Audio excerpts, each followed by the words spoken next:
Now, I think that you guys really like to have me here because there's nothing better than making a Buckeye come up north and beg you for your vote, and I do it every single week.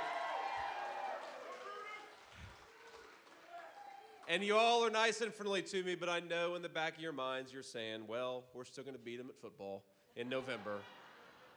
We'll see about that. We'll see about that. 3 years in a row, unfortunately, but we'll see if you can make it a fourth. But regardless, we're going to win the race that really matters and send Donald J. Trump back to the White House on November 5th. Now, I want to give a special shout out, first of all, to all of you. Thank you for being here, and thank you for joining us today. I do want to recognize the great Pete Hoekstra, the chairman of the GOP here in Michigan. Pete, thank you for everything, man. Pete's getting to be like a drinking buddy at this point. We hang out once a week. It's just kind of, we do it every single week. I want to call out the founder of the Grassroots Army, Garrett Soldano. Garrett, thank you so much for everything you're doing, man. Could not do this without every single person in this room, especially Garrett's hard work, because again, we have got the media that does not want to tell the truth about this race and doesn't want to tell the truth about Kamala Harris, but we have got people power on the side of Donald J. Trump, and that's going to carry the day on November the 5th. Now, I don't know if you've seen, but Kamala Harris still continues to run and hide from the media. And I think she's given now two interviews. She's been the presumptive Democrat nominee, and she gives two interviews. And it's funny, when she gives these interviews, you actually pay attention to what she's saying. She doesn't answer the question. They'll say, Kamala, what's your plan to lower inflation? And she'll say, well, when I worked at McDonald's, I really liked making hash browns. They'll say, Kamala Harris, how are you going to lower energy and housing prices for American consumers? And she said, did you know that I grew up in a middle-class family?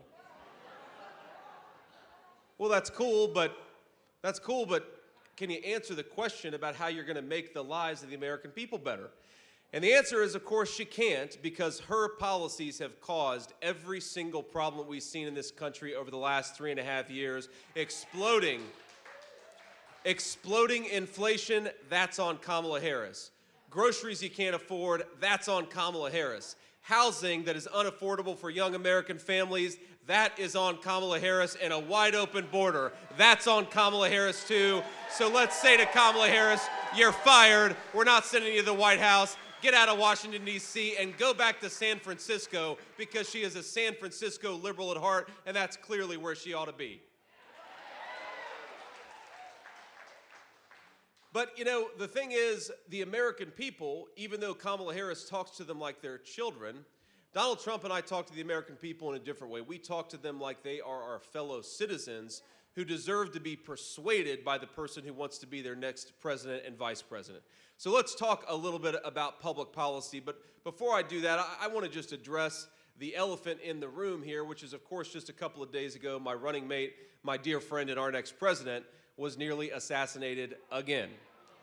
2 assassination attempts in as many months, and I think that it's time to say to the Democrats, to the media, to everybody that has been attacking this man and trying to censor this man for going on 10 years, cut it out or you're going to get somebody killed.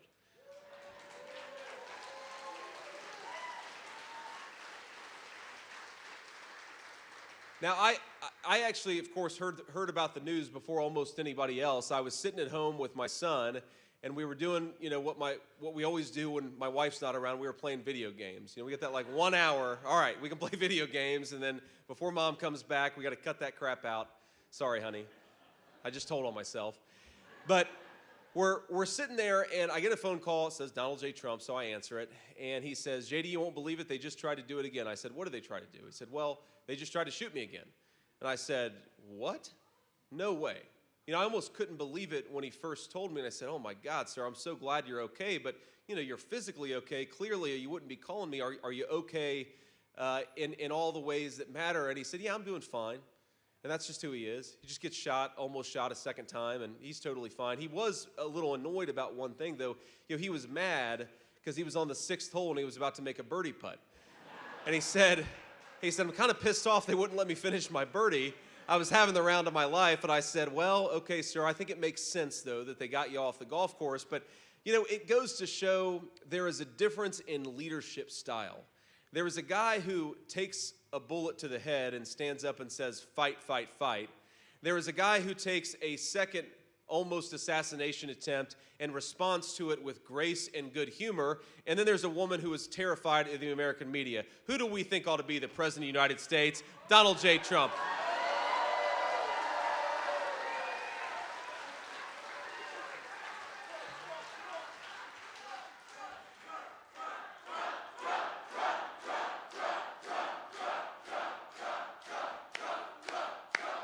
That's right. And how nice is it, by the way, to have a presidential candidate, and of course a former president, that we can be proud of, that we can believe in, and that is tough enough to take the slings and arrows but still be fighting every single day for the American people. That's what he's done, and that's what he'll continue to do. So let's talk about exactly what that's going to look like. Because look, we all know that the reason why groceries are unaffordable, the reason why Americans can't afford to buy a home is because Kamala Harris has refused to do her job. And my friends, I was actually yesterday with my dear friend Katie Britt, senator from Alabama, and both of us have been in politics for all of 2 years. And we were talking about how shameless these politicians are, where I guess if you've been in office for 30 years, like Kamala Harris, you can stand up and without an ounce of shame look at the American people and say, on day one, I'm going to lower grocery prices. That's what Kamala Harris says. And on day one, we're going to lower the price of housing. And on day one, we're going to close down that southern border. It's like, Kamala, day one was 1,400 days ago. What the hell have you been doing the whole time? Why don't you stop talking and get to work?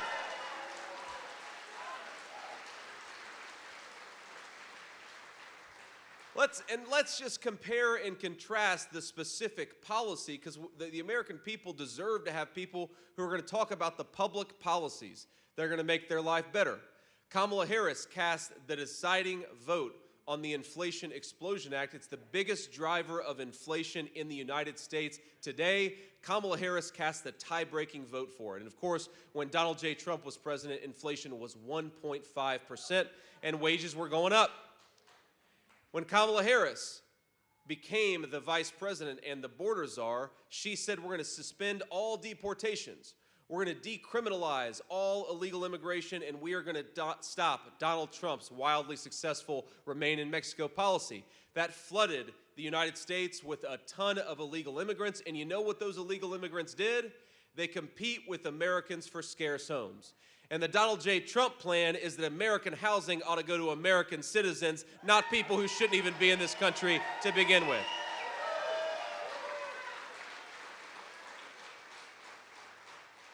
Because that deporting those illegal immigrants, it's not just about law and order, as important as that is. It's about lowering the cost of housing for American citizens, and that's what we have to fight to do. You've got young people in this country today who are paupers in their own nation. They've got a ton of debt, they're borrowing a lot, but they have no chance of owning a stake in their own country. The American dream of homeownership is completely out of reach for millions of young Americans, and when Donald J. Trump is president, that's going to stop. We're going to fight for their American dreams. We're going to fight for young people to be able to buy a home, and we're going to stop sending American homes to foreigners.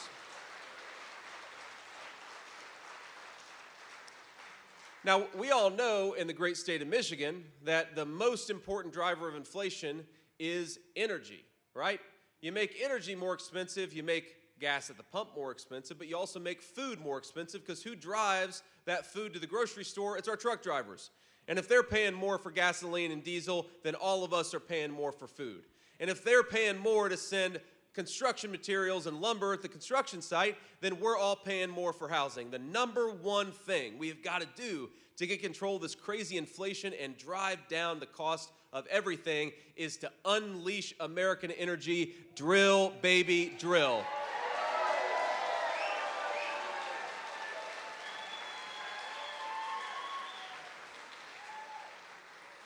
And of course, thanks to Kamala Harris, we are going to war against American energy instead of the tin pot dictators that we're now buying oil and natural gas from. Think about this. Think about what we have in the United States of America. We got natural resources that Russia and China and every other nation in the world would die for. They would love to have the abundant American energy that we've got right here in our own territory. So why don't we say on November to Kamala Harris, let's stop buying oil and gas from tin pot dictators all over the world. Let's buy it from our own people right here in Michigan, in Pennsylvania, in the United States of America.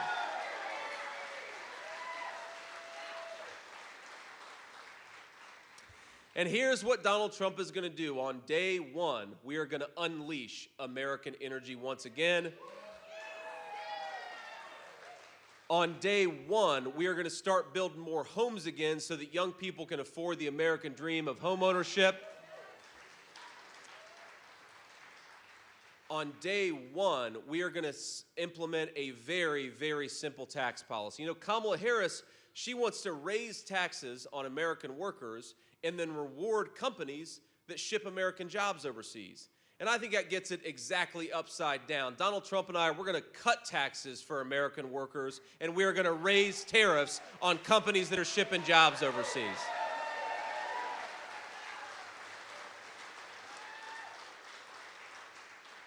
And all of this, my friends, it's going to do so much to lower the cost of goods. It's going to make our country more prosperous. It's going to make our country more free. You know, we got to get out of this mindset, the Kamala Harris mindset, that we can rely on other countries to make the things that we need.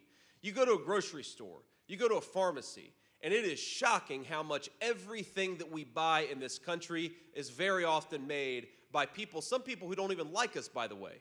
You know, 95% of the ibuprofen that we take in this country, you know where it's manufactured? China. You know where a lot of the antibiotics that we put in the bodies of our children are manufactured? China. Now, Kamala Harris is trying to make us buy more and more Chinese-made electric vehicles. This is the greatest auto-producing state in the whole country, which makes it the capital of the great American automobile. Let's buy more cars in Michigan, not in some foreign country. And of course, we know that when we buy American, when we make American, it leads to higher wages, it leads to lower prices, and it leads to more self-reliance. Donald Trump wants young Americans wage when they do a good day's work so that they can live the American dream. Kamala Harris wants to ship everybody's job off to China and then turn them into welfare dependents. That is not a path to prosperity. That is a path to slavery, and it's what Kamala Harris has been doing for 3.5 years.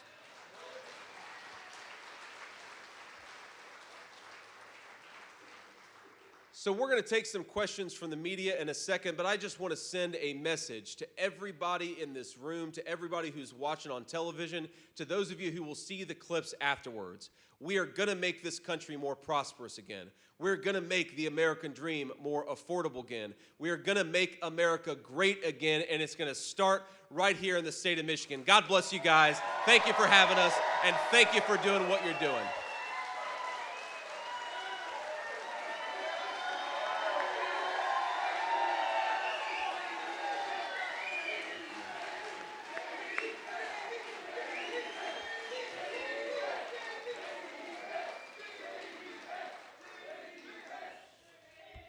Thank you all. Thank you. Please, please.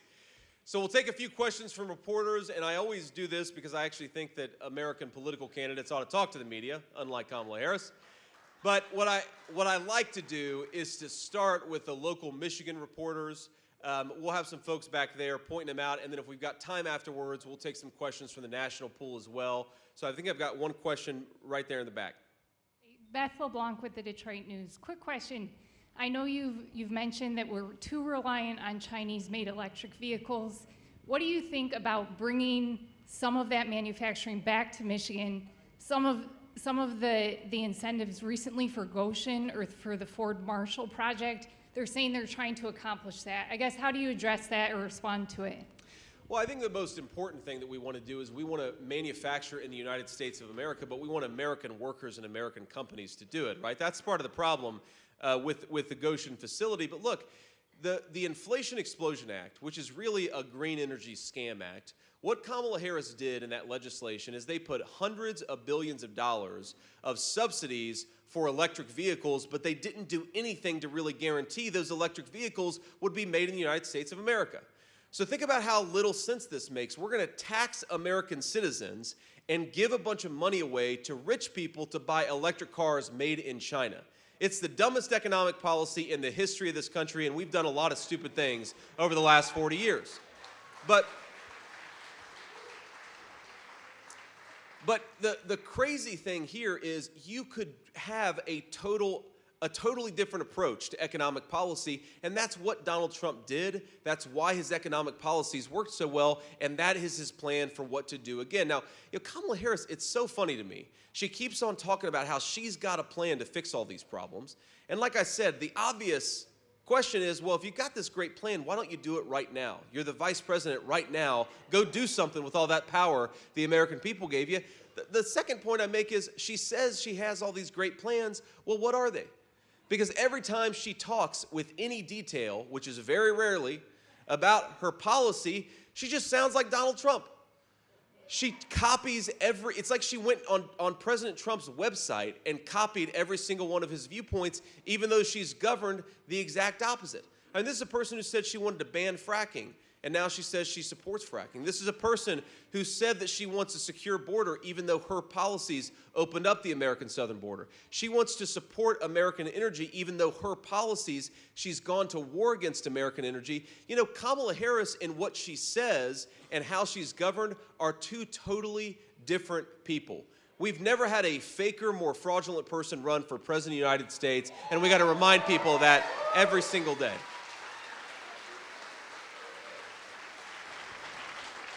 So to put it simply, we want to cut taxes on American workers. We want to reward companies that are making things in the United States of America. And if you want to make something in China using Chinese slave labor, you're going to have to pay a big fat tariff before your products come back into the United States of America. Next question. Hi, JD. This is Autumn Pitcher with News Channel 3 out of Kalamazoo, Michigan. With the former assassination attempt on former President Trump, are you and Trump considering having campaign events inside moving forward? And then also, was this event inside today because of that? So I believe this event, that you'd have to ask the organizers, we'll follow up with you afterwards. I believe this event was already planned to be inside, so I don't think there's any change in security. By the way, with close to 500 patriots in the state of Michigan in this building right now and outside, I'd like to see an assassin try to come in this room. They come to the wrong place if you try to walk into this place right now.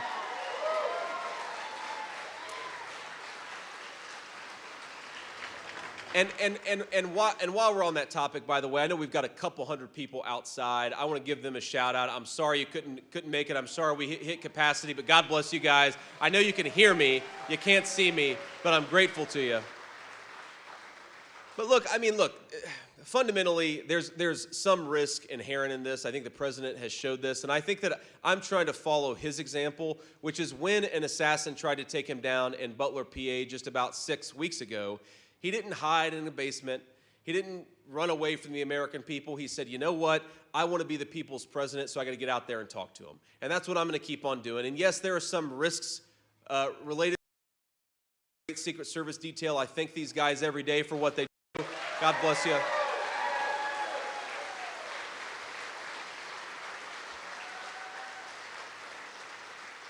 But we're going to keep on getting out there talking to the American people because that's what they deserve. If you are too afraid to talk to a friendly media reporter, then you shouldn't be the people's president of the United States. It's the story of Kamala Harris's campaign. She wants to lead the United States of America. She wants to be in a private room with Xi Jinping and Vladimir Putin, but she's terrified of the friendly American press corps. It's a total disgrace, and I'm never going to follow her example. I'm going to follow Donald J. Trump's example. Get out there and talk to people. Now, since you asked the question, I do want to say just one other thing about that, which is, number one, there have been 2 attempts on his life in just a couple of months. Donald Trump ought to have the same detail as Joe Biden.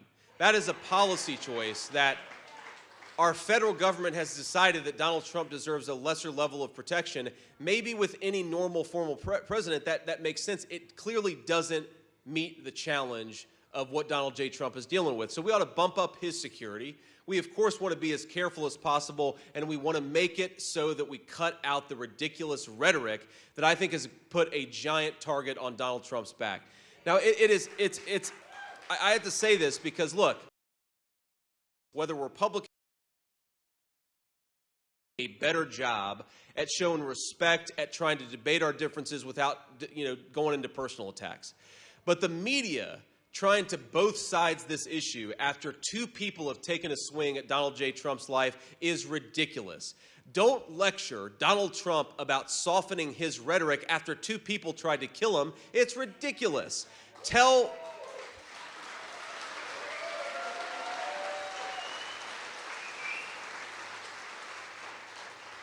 Kamala Harris, tell Joe Biden, tell all of her surrogates who are saying things like Donald Trump needs to be eliminated, they need to cut that crap out or they're going to get somebody hurt. In fact, they already did get somebody hurt. Corey Compertori lost his life. Two other people nearly lost their lives in Butler, PA, because these guys have let the rhetoric in this country get totally out of control. I don't believe in censorship. I don't believe in trying to shut people up. I believe in debating people. But what these guys have tried to do every single time they get an opportunity, they want to throw them in prison. They want to kick them off social media. They want to do everything that they can to silence Donald Trump, and they send that signal with every action that they take. Well, if you're trying to silence Donald Trump and you're sending the message, we have to do everything that we can to silence Donald Trump, a crazy person is eventually going to take that message to heart. Thank God nothing truly tragic has happened to Donald Trump.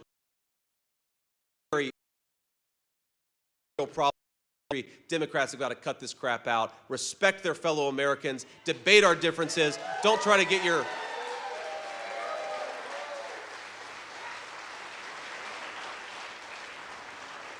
Don't try to censor your political opponents, because censorship will eventually lead to political violence. We've seen that now twice in the last couple of months, and I hope Democrats learn the lesson. Next question. Hi, Senator. Riley Connell with WILX News 10 in Lansing. You spoke a few moments ago about some of those day one tax cut plans for the American people. Can you talk a little bit more about what that plan might look like, what it might look like for folks in Michigan, some of those plans to cut costs for folks maybe right here in the audience? Yeah. Well, first of all, Kamala Harris has said explicitly that she wants to raise your taxes because she wants to let the Trump tax cuts expire, and we know that the people who benefited the most from those tax cuts were working and middle-class Michiganders, people in this room. So Kamala Harris is actually promising a massive tax increase. I talk to the president about this all the time. It's funny, normally politicians, even if they don't mean it, they'll go around and Kamala Harris will say, well, I'm going to cut your taxes.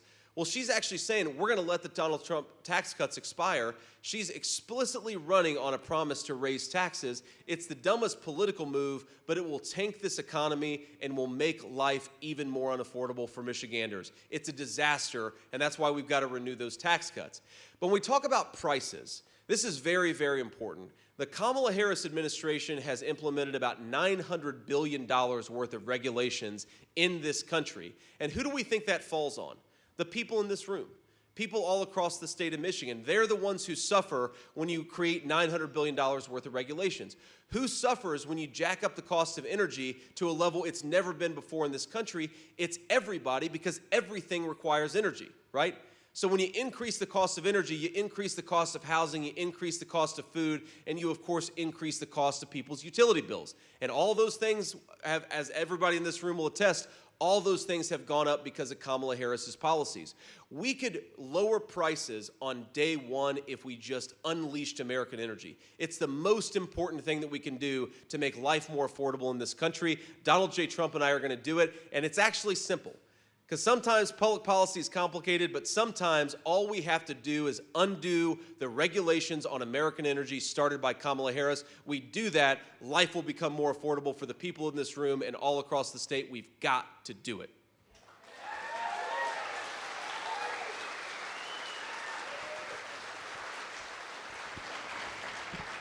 Thank you all. Next question. Sir. Good afternoon, Senator Vance. Arpan Lobo with the Detroit Free Press. You mentioned about the need for border security. States that have lost population or experienced slow population growth, like Michigan, have turned to immigrants in a way to kind of maintain economic competitiveness. I wanted to ask you, Is there a plan, if President Trump were to be reelected under your administration, to balance the border security, but also address like economic viability in places like Michigan, which have made efforts to attract legal immigrants to bolster economic competitiveness? Well, look, I reject the idea. I reject the idea that there is some sort of tension between securing your border and having economic growth. If you look at the history of this country, we had a very, very strong border and a rapidly growing economy. It's only in the last 20, 30 years where American leaders decided we should open the floodgates. And what have we seen over the last 20 to 30 years? Declining standards of living.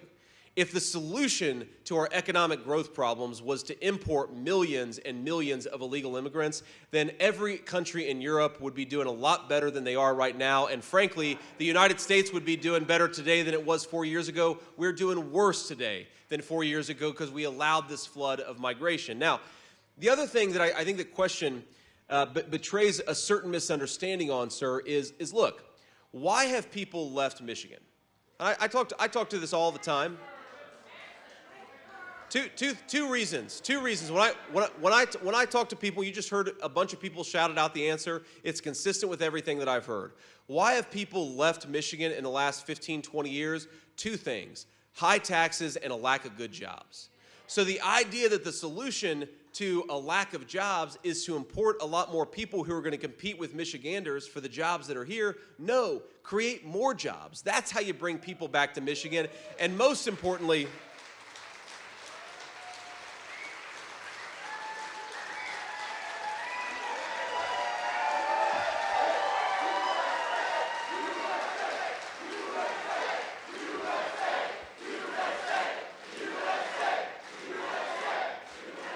thank you. I thought that was a pretty good answer. I didn't think it was a very good answer. That was a hell of a response to that one. But one other just point on that question, sir, is look, we in this country have run an experiment of importing millions and millions of people instead of building economic development right here at home. And I think it's a huge mistake, and we've got to go in the other direction. There are a lot, I'm sure, of parents and grandparents in here who love this community, who would like their children to be able to get a good job and start a family in this community, not to have to move either to Detroit or more likely completely outside the state just to have a good opportunity at a good life. The only way to do that is to promote economic development in our rural areas, let our farmers do what they need to do, and build more manufacturing in the United States of America.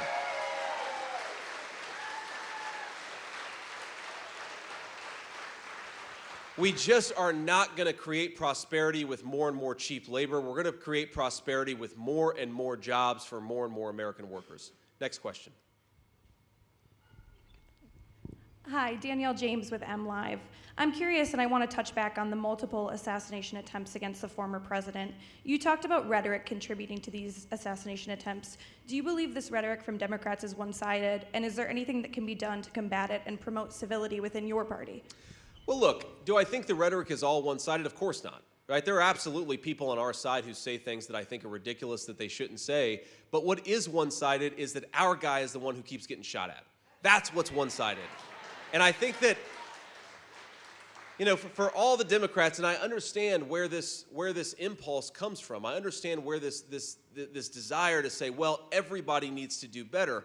Look, I'm running as vice president. I agree, I can sometimes do better, but we have to remember, Donald Trump is the one getting shot at. So if you are running, look, if people had taken an attempt on Kamala Harris's life, I would be looking in the mirror and saying, how could we do a lot better? But here we are. Two people have now tried to assassinate Donald Trump, and all the media can talk about is we need more censorship, and they're still talking about Donald Trump as if he's a threat that needs to be eliminated. They haven't learned a damn thing, and they're going to get somebody killed. They've got to stop this. They've got to stop it.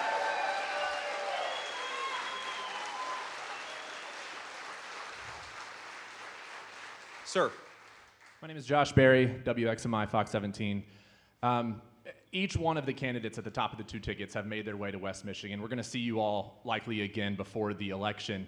Having talked to people at both of these rallies, I'm wondering, do you gauge support based on these competing rallies in this area? And do you see a disconnect as the candidate between supporters who would go to a Tim Walz rally at a museum in downtown Grand Rapids versus supporters here at a rally for you in a barn in rural Sparta? Well, no, I don't see a disconnect. I think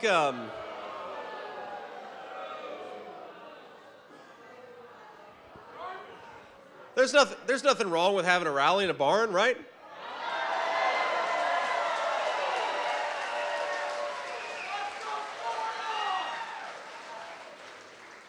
But look, there's nothing wrong with having a rally in a museum. And if you look at what we've been doing, I've been to downtown Grand Rapids, I think twice now in this campaign, just in the last few weeks. And we've been in rural parts of Michigan. We've been in urban parts of Michigan, suburban parts. We're going to go everywhere because I think you ought to try to earn every person's vote. And that's how Donald Trump and I think about this race.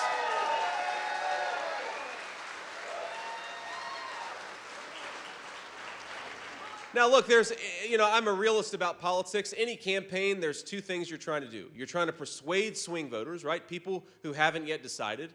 And my argument to swing voters is simple. You've got two very different records. Donald Trump's record was peace and prosperity, no wars, lower inflation, rising wages, and Kamala Harris has been chaos all over the world. She can't answer a single question without sounding like a whatever.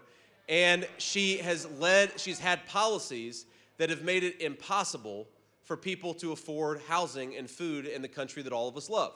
So the records are totally different. That's my argument to swing voters. My argument to voters who are already going to vote for us, but of course this is the second part of any political campaign, is we got to get out there and actually vote.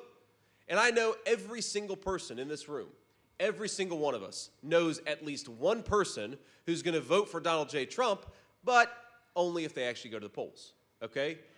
Every single one of us has a responsibility to call that person, to offer to drive that person, and make sure that every single one of us gets out there and makes our voice heard on November 5th. That's what we have to do. Or before November 5th, right? Because we know that Democrats have beaten us in early voting for a long time.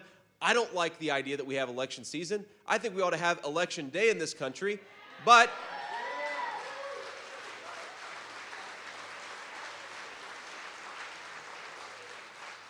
whether we like it or not, we've got election season, so we might as well take advantage of it, or the Democrats are ultimately going to win this race. Now, think about this. I've seen this play out in every race that I've ever been involved in, where I've got friends of mine who are running. It's like you take 100 people, and 95 of them, 100 people are going to vote for Donald Trump, or 100 people who are going to vote for whatever candidate that I think they should vote for.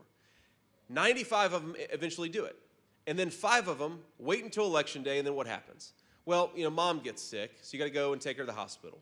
Or the kid, you got to go pick him up from school. Or maybe something comes up at work unexpected, and you're there too late, and you don't get an opportunity to make your voice heard. We've got to take advantage of every single thing that we have, and I know Pete Hoekstra will talk about this, has talked about this. We have got to get out there and make our voices heard. Now, I'll tell you, a Senate colleague, one of my favorite lines from any other political figure is he'll go in front of audiences and say, look, I want every single one of you to get out there and vote 10 times.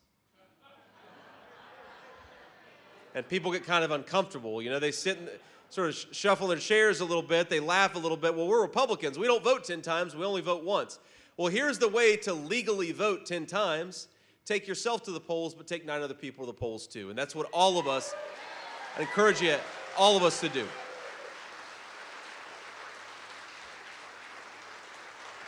Maybe we'll take just a couple more questions, then we'll have to get on the road. Ma'am. Thank you, Senator. I appreciate it. I wanted to ask you about abortion. There was a story this week from ProPublica about 2 women in Georgia who died. They were trying to get abortions. You might have seen the story. And I wanted to ask you, firstly, the Harris campaign put out a statement about it this morning. I wanted to get your thoughts about the women. And then I also wanted to ask you policy-wise, if you see a role that the Trump administration can play in instances where states have abortion bans that limit or allow women who have medical reasons to get abortions, in this instance, what the federal government can do in this instance. Well, I haven't seen the story about 2 women. I saw a story about 1 woman in Georgia, and maybe it's the same story. I assume that that's at least half of the story. And I mean, look, my initial reaction to it is what an unbelievable and terrible human tragedy. I mean, you've got this beautiful young girl, beautiful young child, and this boy's mom has been taken from him. And I don't know that any person in this country would say that's anything other than a terrible tragedy. She should be with her son. She should be still with us, and it's a terrible, terrible thing that she isn't. Now, I will also say that we have to remember that these things are extremely complicated. And I don't know the full details of exactly what happened, but one of the reasons why every single person, whether they're pro-life or pro-choice in this country, I've never spoken to a single pro-life person who doesn't believe in exceptions to cover this exact scenario. Where you have a pregnancy that is endangering a woman's life, it is a terrible, terrible tragedy, but you've got to let that woman make the decision that makes the most sense for her. It's called the life of the mother exception. Every single pro-life person, even people who are very, very hardcore on the pro-life issue, they believe in a life of the mother exception. So I'd like to learn a little bit more about this case and understand the details a little bit better, but it's an unspeakable tragedy. It should never happen in this country, and that's why we believe on the pro-life side in the life of the mother exception.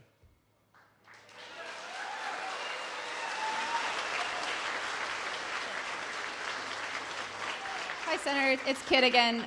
Thanks for taking my question. I want to go back to what you said about believing that Trump needs the same security detail as Biden. Do you know if there's efforts underway to make that happen? And have you specifically requested more Secret Service protection? So, Kit, I have not requested more Secret Service protection. I think that we have what we need. And again, I think these guys are doing a great job, and I'm thankful for them, and I'm proud of them. And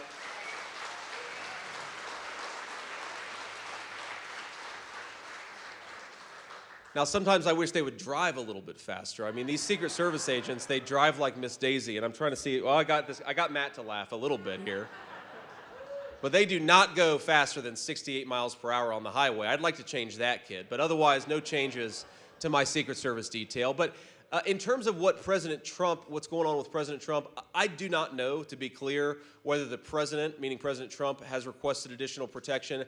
I've talked to some of my friends on Capitol Hill where they're trying to find ways to appropriate money so that he has a security detail that maps up with President Biden's security detail. That's as much as I know. I don't know how likely those things are to be successful. But look, my pitch to my Democratic friends who, a lot of them, by the way, I think will vote for Donald Trump in November, but even let's say Democratic leadership that has made hating Donald Trump the whole reason of their existence in politics, what I'd say is assassinations destroy the social fabric of this country. I mean, we're very proud on our side to have the support of Bobby Kennedy Jr., and he's a great guy. I've gotten to know him very well over the last few weeks.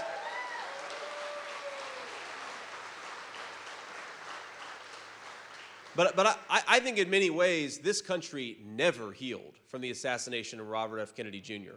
And yeah, there were a lot of people who didn't like Bobby Kennedy. There were a lot of people who loved him. But whether you're a Democrat or a Republican, if an assassin takes out a presidential candidate in the midst of this election, it is going to cause a rift and a wound in this country that will be so deep it will never heal.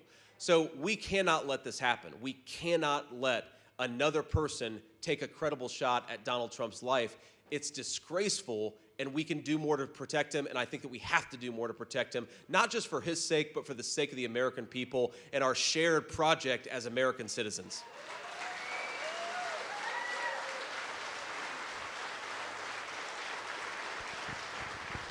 So let me leave you with just this final thought here. And again, thank you all for being here.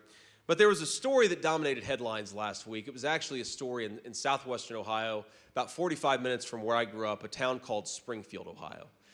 And what happened in Springfield, I think, is an example of what Kamala Harris's open border, what she wants to do to every small town and big city in this country, which is over the last few years, 20,000 migrants, primarily from Haiti, have been dropped into Springfield, Ohio. And it's caused an incredible stress on nearly every local service. You've got public schools where there are 1,000 kids in a small town, 1,000 kids who don't speak English. You've got local hospitals and clinics that are totally overwhelmed. You've got 8,000 people on the Medicaid rolls that weren't even in the community just 3 short years ago. And you've got a lot of people getting evicted from their homes to make way for people who are receiving government benefits, the idea of kicking American citizens out of their homes for non-citizens who are receiving a welfare check is disgraceful, and it shouldn't happen. It is an absolute disgrace. But President Trump and I have been talking about this issue. We're going to keep on talking about this issue because all over the country, I just saw a story about a small town in Pennsylvania where something else similar is happening. You've got a massive influx of migrants. You've got people who now can't afford housing. And in the name of Kamala Harris's open border, you are destroying the American dream of home ownership and home security. It is a disgrace. But I want to tell you what's even more disgraceful. What's even more disgraceful than the policy is the effort to silence the residents of Springfield. I've seen this from the American media, a lot of people who pretend to be fair journalists. You know what they've been saying? For the last few days, Springfield has been experiencing an unbelievable number, something like 35, 40 bomb threats in Springfield in just the last few days. And you know what the governor of Ohio came out yesterday and said? Every single one of those bomb threats was a hoax. And all of those bomb threats came from foreign countries. So the American media, for 3 days, has been lying and saying that Donald Trump and I are inciting bomb threats, when in reality, the American media has been laundering foreign disinformation. It is disgusting. And every single one of them owes the residents of Springfield an apology.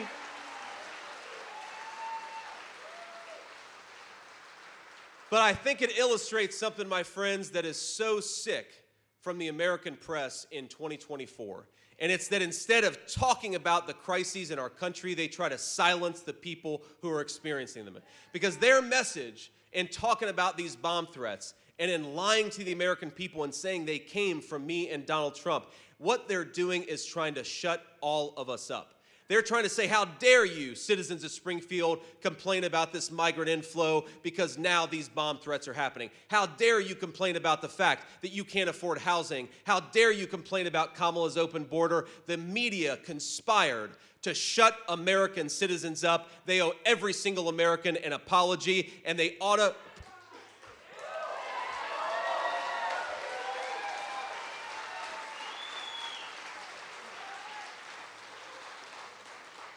And after giving every single American an apology, why don't they think about covering the real crisis, which is Kamala's open border and its many, many victims? Focus on the real story, American media. Stop trying to shut up the people who are telling the real story. Do your job. Cover what's going on in this race, and the American people will be better off for it.